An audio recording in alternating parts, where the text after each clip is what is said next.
Greetings, everyone. Wait a minute, wasn't I just talking over there? Yeah, I was. Earth is a hologram. Yes, the Earth is a hologram. I look at it that way. The Earth is a fractal relationship. Everything is a fractal relationship.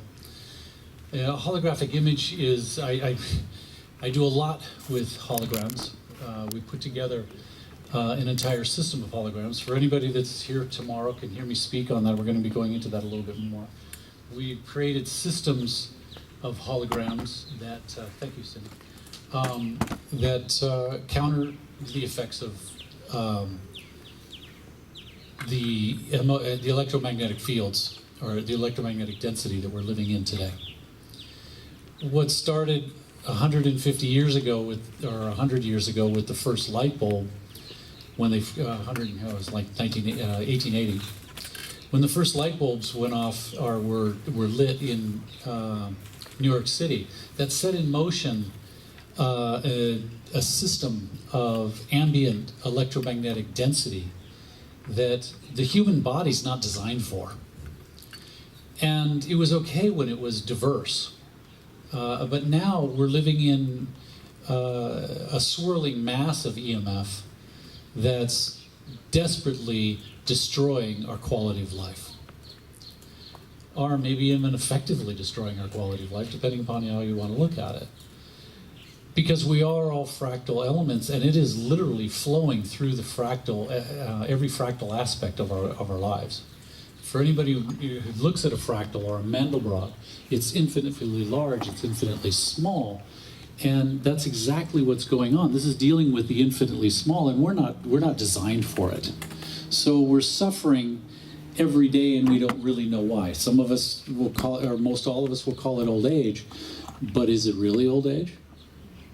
I mean, the quality of people in elderly states now is nothing like it was 100 years ago. As things increase, we were just reading this an article today, we were just talking about a series of YouTube episodes that are starting to come out. Doctors are starting to reveal that electromagnetic fields are now leading to things like dementia. Well, it took them long enough. Tomorrow, in my talk, which will be in here in the front room, I do a live demo. So bring your cell phones, okay? Just bring them, turn them. I would do it out here, but we're outside. It's a little bit more difficult. But inside, you'll be in the holographic environment that we've created, and set up here. At that point in time, you'll be able to see just exactly what it feels like to be outside of your cell phone environment, and then bringing those cell phones into your environment. And then we'll look to see just how many of us are electrosensitive. It's really an eye-opener. And then if we want, we can amp it up too, because we can show you what 5G is going to feel like. So let's talk about 5G. 5G is something like 10,000 times stronger or 1,000 times stronger than 4G. It's 1,000 times stronger. It doesn't really matter. It's a lot. And it's a very small microwave, much more intense than what we've ever encountered before. It is a microwave. The Russians rejected microwave ovens when they discovered it in Germany in the 40s and said, no, we're not going to do this. We're not going to let it affect our people. So they decided to send it our way. And we adopted it hook, line, and sinker, okay? It's going to cause symptoms that right now are only very diverse. Symptoms like chronic fatigue, gnashing of teeth at night, restless sleep syndrome, chronic irritability. Those are just the beginnings, okay? Then we have massive debilitating headaches. We have people now that literally cannot be living within 25 miles of a cell phone tower. But our society is one that suppresses that. Cities right now are not able to reject, it is actually against the law, to reject the incorporation of 5G in your town because they passed that legislation through our illustrious lobbying groups. So you're going to get it whether you want it or not. And actually, in reality, it's already here. You look on every street corner on a street light, and you'll see an antenna with 4 antennas sticking up. That's 5G. I'm in the automobile industry. I'm a design engineer by trade. I didn't even know this until about, I just got an article from a friend of mine about 6 months ago. 5G is in all new automobiles, in the higher-end luxury vehicles that park themselves, that avoid accidents, that steer themselves, that brake and gives you automatic distancing between the person in front of you. That's 5G. Now you say, well, I don't care. I don't have a new car. But you're surrounded by them. And no, it doesn't go very far, 30, 40 feet. But just imagine being in rush hour on the freeway, and you're surrounded by essentially a lot of smart meters. Okay. The wave that we study within this is an extremely esoteric one. I'll probably touch on this a little bit more tomorrow. And this is what makes it so sinister and so dangerous. Back in the 1800s, there was a person by the name of Maxwell. If there's any mathematicians here, if you're willing to admit it, I'm not, but I study this stuff just because it's good to talk about it at cocktail parties. Maxwell created, he announced in 1850 what he called his esoteric displacement frequency, or currents. Tesla talked about them. We've all heard about Tesla. We talk more about Tesla than Maxwell. Maxwell obviously was quite a few years prior. Tesla talked to him about it, and he called it non-Hertzian waves. The electricity we feel, some of us are out there, we can feel the ground vibrating, we can feel, the aspects of it. You plug the socket in, and if you don't do it properly or put a screwdriver in the socket, you're going to feel the effects of non-Hertzian, or of Hertzian waves. The aspect that I'm talking about is a wave that we call the interstice wave. The interstice wave resides or lives within the electric and the magnetic of the electromagnetic wave. It's even more invisible, but it is the one that it's what's causing all of the detrimental effects on our health. It starts by attacking the amygdala glands, puts you into fight or flight constantly. That means that you are running an adrenal rush continuously. And some of us get addicted to it. In fact, a lot of people get addicted to it. They're drawn to high-tension power lines, which we were told 40 years ago, don't live near those because you'll suffer the effects of leukemia. And now look how many houses are built right next door. And they don't even care. Why? Because cancer is a way of life. Cancer is a big business. It does lead to cancer. Okay? So back to 5G. 5G, we're going to start seeing some other ill effects that we start to see right now a little bit with 4G. One of them is a histamine response in the skin. Because on certain individuals today, we all have different physiologies. People will suffer one symptom, another will not suffer any. Or will suffer severe ones. As I said, some people can't live within 25 miles of a cell phone tower or turn on their washing machine without having to leave the building. That's pretty debilitating. So what is going to become more and more apparent, though, is with 5G, which is a much smaller signal, it literally will go into the hair follicles of your skin and create a vibratory effect. Much like when you blow over the top of a Coke bottle and you get that, hum, okay? So imagine for a moment your entire body is responding to a wave that you can't stop in your environment, okay? People will literally, they'll just want to scratch themselves to death. It'll be miserable. And it is miserable for people. There are people suffering from that today. Now, I'm not saying that to scare you. I'm just saying that to bring it to our awareness. There's a lot of sites that you can go on. Please do. It's very necessary to do things like avoid putting a 5G router in your house. Do you really need that much more speed? If you really want that much more speed, go out and get Cat 6 and have your house Cat 6'd. Even if you have to run it as an extension cord everywhere, you're going to get much better speed, and you're not going to suffer the plight of 5G. There are other things we'll talk about avoidance with regards to something as simple as, I don't know if anybody is willing to admit it, especially here, how many people have those little coil fluorescent lights in their house that replace their regular light bulbs? Don't admit it, it's okay. You're not supposed to. One person did. That's really good. Thank you for doing that. There's a lot of us here know about radionics. I do a lot of work with radionics. A lot of the things that I design are based on radionics and radiothesia. The radionic aspect of those little fluorescent light bulbs is the fact that they have mercury inside them. Mercury is not a healthy item for you. So with that, it's going to, what it does is it puts out a radionic cloud of mercury in your environment. It's still mercury. It may be the esoteric aspect of it or the radionic aspect of it, but it will still generate the same effects as what mercury, just consuming mercury, does, just a little bit slower. 5G will actually increase that emission. So what we're looking at is first is abstaining from this, taking it as much as possible out of your environment. If you have a smart appliance, I suggest you get rid of it. It's not a good thing anyway. If you have a smart TV, I suggest you get rid of it. It's not a good one to have, at least when it's connected to the internet. Even Samsung popped up and said, our smart TVs are listening to everything you say.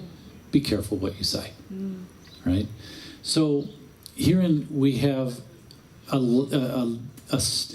society that we live in that is very electric. We are also electric. Some of us have read The Body Electric. It's a really impressive book. It was written a long time ago. And we have a series of appliances that are increasing the ambient density of this detrimental wave. As I mentioned, it's the interstitial wave. The interstitial wave is based on what we call it an infrared wave. It acts like infrared, except for it's the esoteric aspect of infrared. It won't blind your eyes, but it will blind your pineal gland. It breaks down the elements within the pineal gland, calcifies it, so it hinders, literally, your ability to see. We're all here talking about looking at ascension. What does it mean to ascend to the next level, to the next plane of existence? We're talking about living on the astral plane here. We're not talking about living here. I can see from here to here. The oracles of old, specifically, I love to pick on this one, the oracle in Delphi, in Greece. She had a very specific cavern that she lived in. It was permeating, it was swelling with this wonderful beneficial infrared. So when someone would come in to hear the oracle talk, they would sit down and they would be in this mind-opening, eye-opening, awareness-opening field that utilized different astral frequencies from, solar frequencies that came in that could literally permeate the rock. So underground you have this cavern where there's only one frequency that's perking you up along with this other infrared frequency that's waking you up. And then you throw a little bit of radon gas in there, and what have you got? You've got a whole really cool awareness reading that goes, totally off planet, right? What's happening with 5G or with any G or with any of our, of these appliances that we have in our life, it's actually burning that. It's hindering us from doing that. Now, you could say that's intentionally sinister or, take the economic road. It just makes economic sense for you to have all these appliances in your existence. I don't know why, but it seemingly does. Now, mind you, I work on computers every day. I have 3 of them sitting on my desk, so I should be one to talk, right? So what did I do? Whilst I was sitting there with chronic fatigue and my smart meter's on the other side of the wall from my office, and I'm falling asleep and I can't wake myself up, I went and developed a system to counter that. It's not the best system, it's the only system I know. It does work. People are waking up. People are sleeping all through the night. Their restless sleep syndrome is diminishing. It works. We love the feedback. We're getting lots of it. We'd love to have you join us in that and learn more about it. Come tomorrow. We can talk about it. I do want to make a quick announcement as well. We have started working here at Sakara.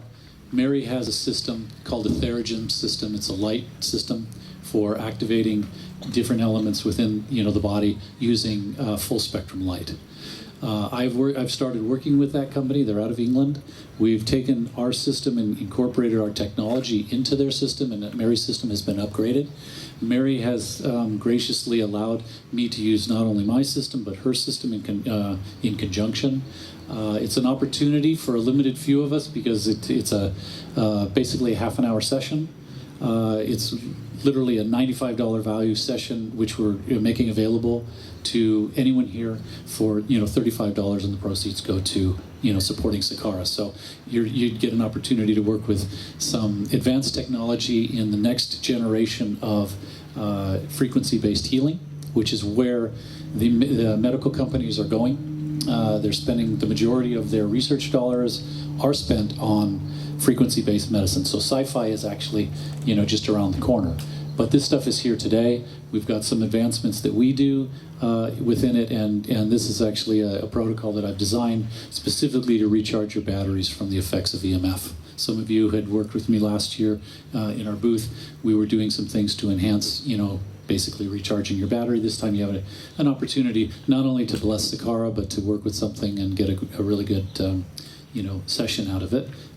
This is going to be on the front table. I don't know if Dixie's here, but I'm going to put it on the front table.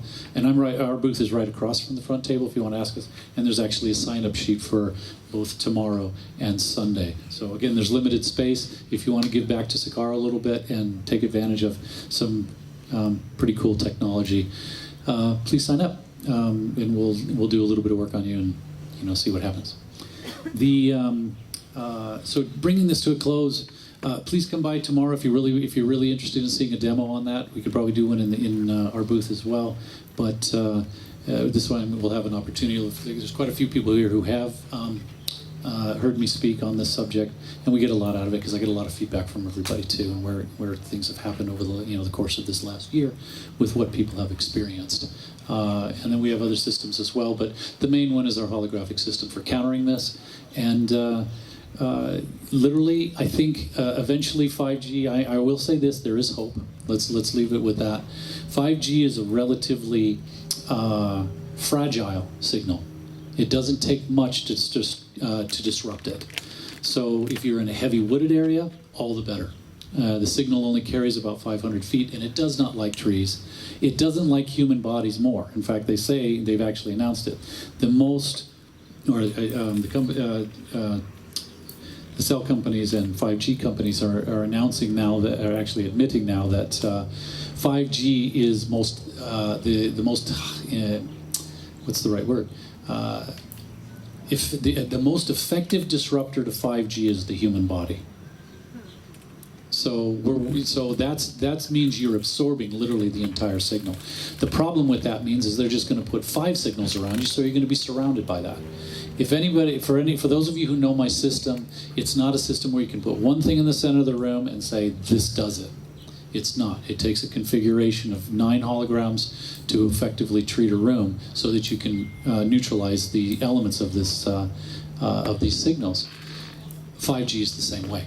They're taking these esoteric elements of multiples and using them against us in that sense. So, and it's not necessarily because they want to, or maybe they do want to, it's because they have to, in order to get the system to work. That means now you're going to be in, not only, it's not coming from here, but it's literally coming from all around you. So, welcome to the microwave. But there is hope. I think we're going to counter this. As we talked about ascension today, we're going to put these things down. I really think we are. I think we can communicate without a communication grid. Or maybe we just say no to how many tablets you need in your house. Do I need another one? Do I need a new one? Do I need the newest 5G phone? There's one thing I will point out too. 5G phones and 5G appliances are very much prone to fire hazard. They will spontaneously combust. So it's kind of a good thing to avoid on that sense too, because they're going to start saying you can't bring these on airplanes. So if you don't want to travel, or if you do want to travel, don't have 5G, right? I recommend keep your old phone, get an older one even. But at the same time, I do have my phone. Communication is very much a part of our lives. Let's just make sure we can do something to deal with the effects that it's having on us. I think that's about it. Thanks for listening.